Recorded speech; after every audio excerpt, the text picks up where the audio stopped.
In modern battlefields across the world, drones have changed everything. From surveillance to kamikaze strikes, and manned systems are now one of the biggest threats militaries face today. And now, Embraer has revealed that one of the most trusted light attack aircraft in the world is evolving to meet this challenge. This is the A-29 Super Tucano, reborn as a drone hunter.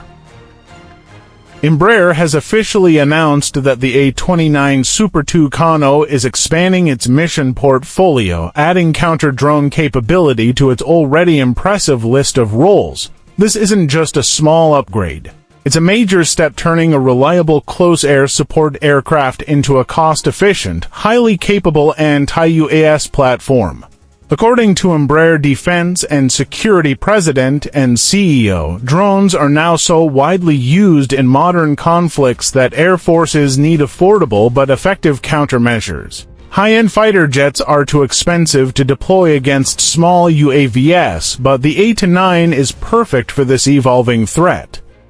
So, how does a turboprop aircraft suddenly become a deadly anti-drone platform?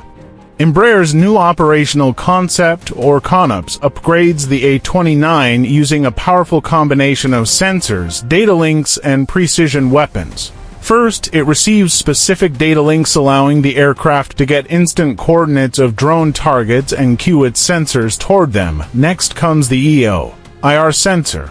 This is the aircraft's eye in the sky, capable of detecting, tracking, and laser designating small UAVs even at long distances. Then, the A-29 uses laser-guided rockets and its wing-mounted .50 caliber machine guns to destroy drones quickly and efficiently. Because it's low cost to operate, can stay in the air for long periods, and can fly low and solo. Unlike fast jets, the A-29 is surprisingly well suited for counter-drone operations. For small and medium UAVs, this is a nightmare. The Super Tucano isn't just another aircraft being marketed, it's battle-tested. Over 600,000 flight hours, operations in rugged environments, and trusted by 22 air forces worldwide. From counterinsurgency to border security, close air support, and pilot training, the A-29 has proven its flexibility. And with its rugged landing gear and strong airframe, it can take off from short or unimproved runways, making it ideal for forward operating bases. This is why countries continue to choose it, and why this new counter-drone upgrade is so significant. Now, let's talk about the Philippines, because this part is big.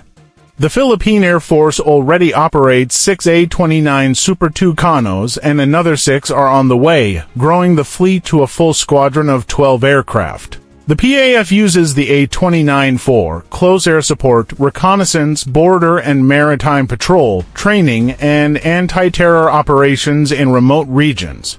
But with this new Embraer upgrade, the PAF can soon do even more: counter-drone operations, asymmetric warfare missions, long-endurance surveillance against insurgent UAVs, and protection of critical bases and forward operating areas.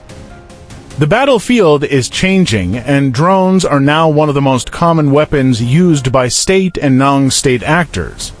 The Philippines cannot afford to rely solely on missiles or high-end fighters to counter this threat. But with a proven, rugged, and upgrade-ready aircraft like the A-29 Super Tucano, the PAF gains a cost-effective force multiplier that fits perfectly into the country's needs. The Super Tucano's new counter-drone capability isn't just an upgrade. It's a game-changer that gives the Philippine Air Force a powerful new tool for protecting its skies. So, what do you think about the A-29 evolving into a drone hunter? Should the Philippines pursue this upgrade for all 12 aircraft? Let me know your thoughts in the comments section below. Don't forget to like, subscribe, and hit the bell icon for more updates on Philippine defense modernization. Thank you for watching. See you in the next video.